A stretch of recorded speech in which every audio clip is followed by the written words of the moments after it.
Okay, let's take a look at the box office from this past week. Total domestic box office was around 331 million, which was, an 85% jump. Of course, this is because it was the Christmas week, so a lot of people had the week off. This is the period where most of the movies are that are released the week of Christmas, they release on Christmas Day. So this year it was a Wednesday. So we had a lot of films have a longer opening than other films might, right? So when you look at the new films opening this week, the projections are kind of like, take them or leave them. Take them with a grain of salt, I guess would be the better expression, because, I don't make these predictions on my own. I'm pulling from different sources, because the sources that I'm pulling from, they have access to the data necessary to make good, accurate predictions. I don't have access to such data. So, but the problem, though, is that a lot of the projections I found for these different movies didn't always specify if it was for Friday to Sunday or if it was for Wednesday, from Christmas Day onwards. So the projections might be a little bit off for some of these, but in any case, it makes sense that this was an 85% jump because there was just more people had more time to go to the movies, right? So the biggest new movie was Nosferatu, right? So this is Robert Eggers' new film. The director of The Witch, Lighthouse, The Northman. This opened at number 3, which, makes sense. Ideally, if your film is new, you want it to be top number 1. But considering what it was going up against, this is a very serviceable opening at around almost $41 million. So these projections, again, might be off depending on if it's for 3 days or 5 days. I had projected around 12 to 27 million with a 19 million target. So, assuming those projections were accurate, this well exceeded those projections, right? It's been getting rave reviews. I'm scheduled to go see it this week on Thursday, so the day after New Year's, the 2nd of January. I've heard really, really great things, and again, I really like Robert Eggers' work. And it's good to see it get somewhat rewarded, again, on an indie scale, right? Because, again, it's still not profitable necessarily. So if you look at the worldwide total, it's only around 44 million. But it was made for about 50 million. Now, I imagine that this is going to have some good legs and sustain itself, since it's kind of I don't know if it's going to be an awards movie necessarily. Maybe it will turn out to be almost kind of like a Poor Things situation, right, from last year, where a more kind of, obviously this isn't quirky, it's like a horror movie, but it's giving me similar vibes, not aesthetically, not in terms of the content, but just something about it when it comes to the awards conversation. But for a budget of $50 million, this is still in the red. So, it still has a bit of a way to make back its money. But again, I think with the critical acclaim and then presumably the awards buzz that follows, it will, kind of hold a little bit, week to week, especially as we move into January, where kids will be back in school. There'll be more money to go around, and it's something a little more, something to sink your teeth into, right? Also opening this week was A Complete Unknown. It couldn't even squeak into the top 5. So at number 6, A Complete Unknown made about $23 million, which kind of fell right into those projections that I had made, around 11 to 27 with an 18 million target. So this exceeded the target. It's still within the range up by that upper bound of 27, but I'm surprised that this didn't do better. Just because, I actually went to go see the movie. The jury's out if I'll be able to write a review about it, just because I've been so busy, and it's been like almost a week since I saw it. But it got decent reviews. I thought it was good. Chalamet is great in it, and it's a music biopic. And general audiences love music biopics, right? So I'm surprised this didn't do as well as didn't do better. But again, maybe like Nosferatu, it's gonna have some really good staying power. Again, especially as we move into award season. I could see Chalamet getting nominated for Best Actor for this role, as opposed to his role in Dune Part 2, which would be a shame because he's so much better in Dune Part 2. But I think this is going to kind of keep holding. And it looks like it hasn't even opened worldwide yet. Though I wonder if, I'm sure it will open worldwide, but I wonder how well it'll do, because music is universal, but not all music is universal, right? Because Bob Dylan's, I think, main draw is the lyricism in that American, and I'm not calling it Americana, because that's a very specific genre qualification. Bob Dylan's not Americana, but more so his music is quintessentially American, right? It is very much based in the folk music of the 20th century. And not only that, his lyrics are so poetic or complex, or whatever adjective you want to use, but that doesn't always translate, right? Because it's very poetic within the realm of English. So I wonder if people would really have an appetite for a movie like this overseas. Obviously maybe in England, right, in the English-speaking world, but, it's not going to do the kind of numbers that our top two movies this past week are able to do worldwide, because they're way more culturally universal or accessible, right, and are big-budget spectacles that aren't super, bogged down by the fact that, by the language, right? Also opening this week, we had Baby Girl, right? The kind of psychosexual thriller with Nicole Kidman, who is like a girl boss CEO starting a, scandalous affair with like an intern at her company. This is another one that is not going to open, did not open huge. It did fall within the projections, right? So it did meet my target of 6 million. It's at 7.2 now. But again, this is one that I think is hopeful for awards, or rather they are hopeful about it. I don't see this transcending the awards season, but its positioning on opening Christmas Day very much feels like we're just going to try to squeak it in so it qualifies, for like the Academy Awards. And hopefully maybe someone will get like a supporting actor nom, or Nicole Kidman will get nominated for Best Actress or something, right? So again, it didn't open huge. Also has not opened worldwide. And again, also in the red. So you're seeing all these new movies are in the red. At a what is it? The ROI is not good. Same with the Complete Unknown. Both of them are like 60 plus, negative 60 plus, or I guess on the negative it'd be minus, right? But those are pretty big losses right now, right? So it's gonna be important for these movies to try their best to maintain momentum, hopefully build word of mouth. I think general audiences will like A Complete Unknown and have liked it and have been telling people about it. Nosferatu especially is going to get a lot of buzz, but I'm not sure what the general audience word of mouth is going to be like.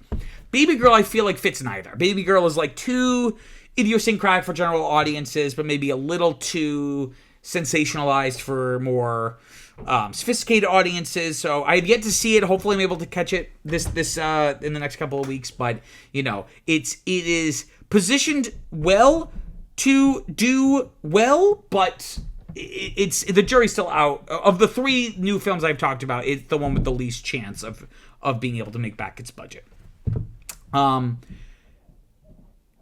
Though the reason why I just paused it, because I'm like, well, maybe the next one I'm about to mention, which is The Fire Inside at number 10. This is like the sports biopic movie.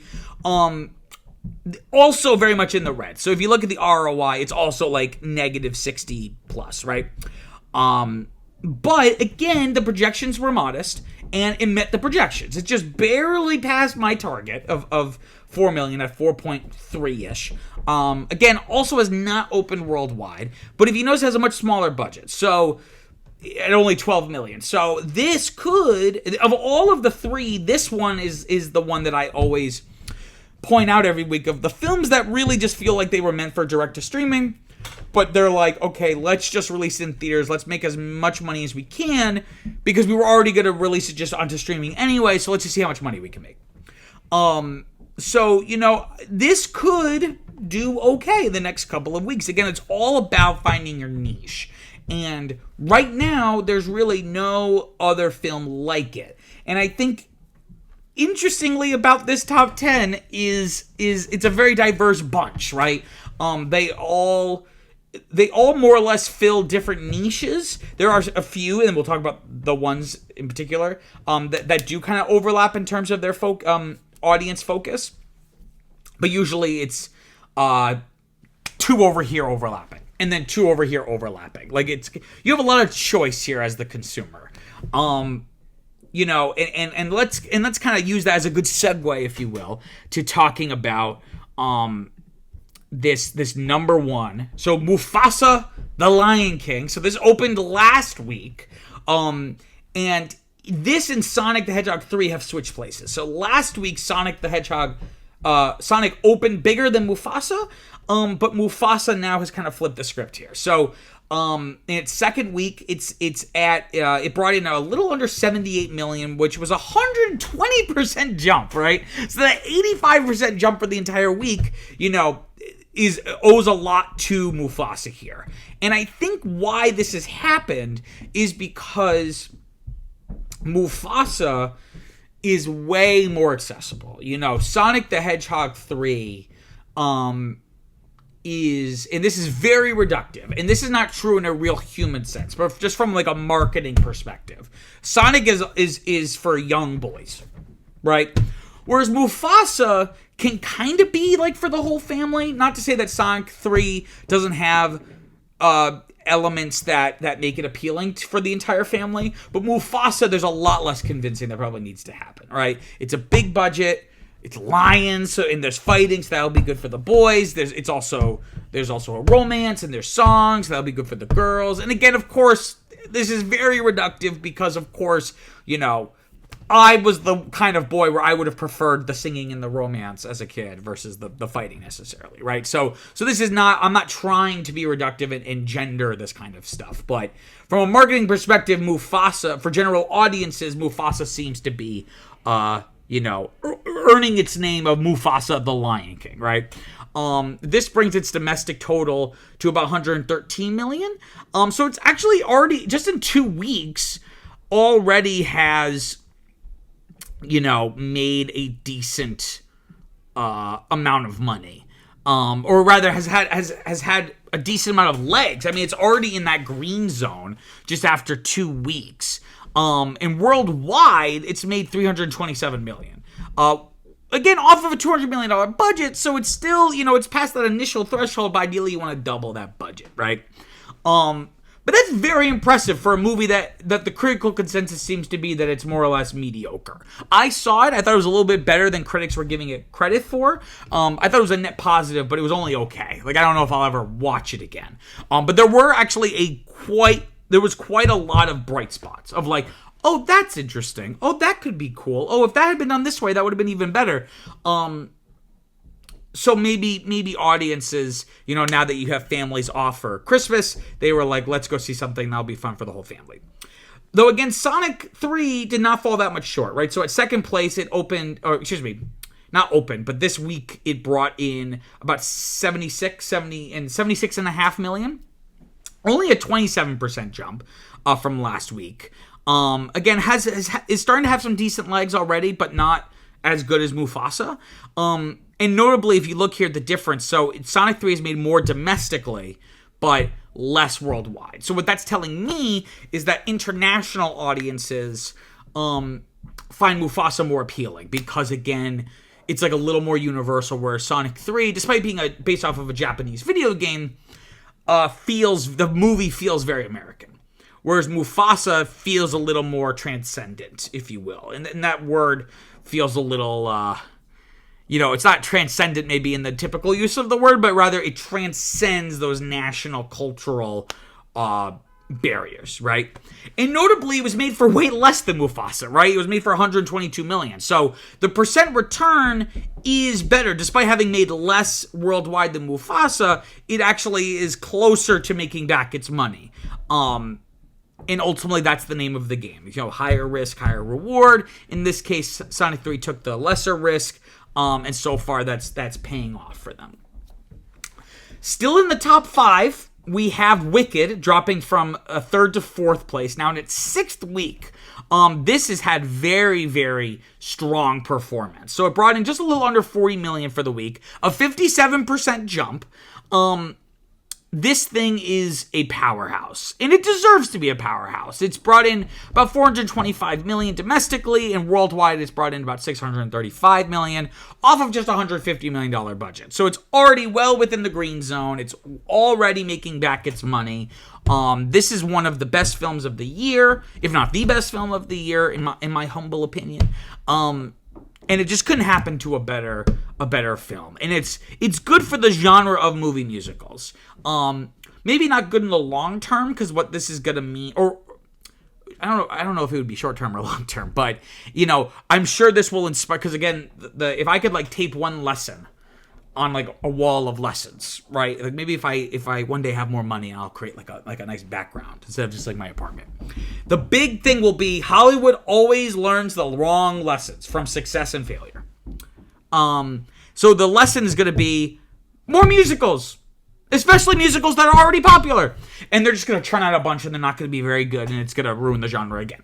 This happens every decade, every 15, 20 years. A really, really great movie musical gets critical acclaim and brings in a shit ton of money at the box office, and then inspires a bunch of, not even imitators stylistically, but just imitators of, let's just have a movie musical made.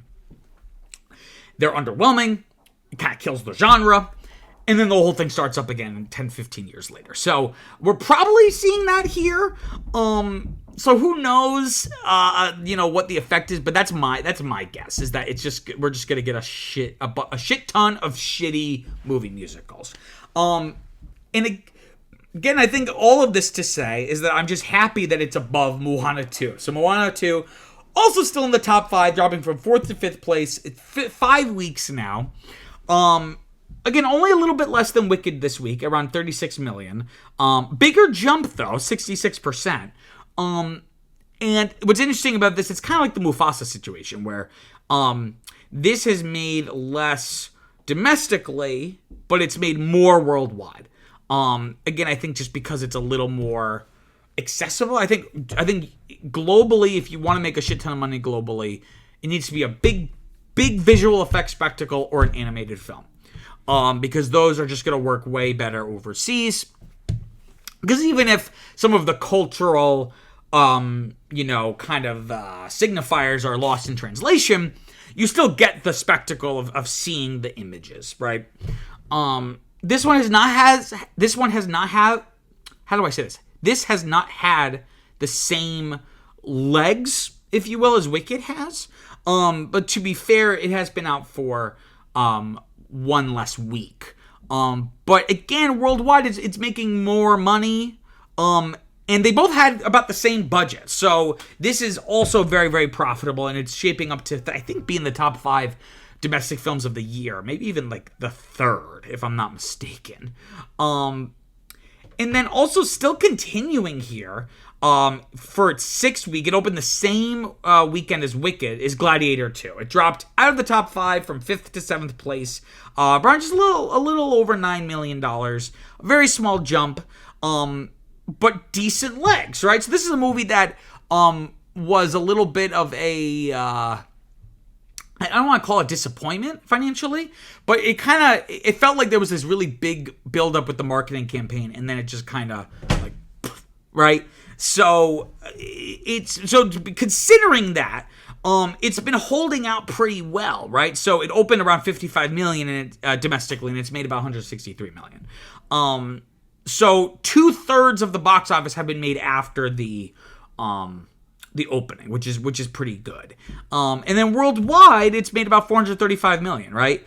But again, the issue here is that it costs so much money for Paul Mescal and Pedro Pascal and Denzel Washington and Joseph Quinn and all these people.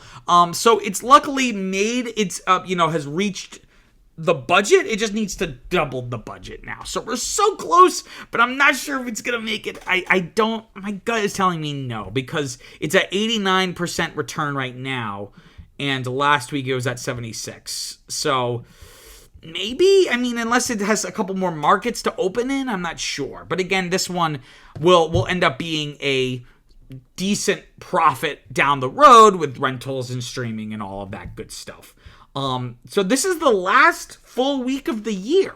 And I'm actually planning, knock on wood, to do a additional live stream this week. I think I'm going to do it on Saturday or maybe Friday night, but probably Saturday afternoon, where I'm going to talk about the entire box office of 2024, talk about like the top movies, the top studios, and kind of try to evaluate what did those numbers, what story do those numbers tell us? But that being said, yesterday and today are still part of 2024. There's still money to be made. But for all intents and purposes, this is the last real week of 2024. Wow, what an interesting story. I'm sure you have some thoughts about the topic, so comment below. Let me know what you think. Also, don't forget to like and subscribe. It really, really helps people find the channel. It makes me feel all warm inside. Until next time, I'm Peter Mancuso. Peace out.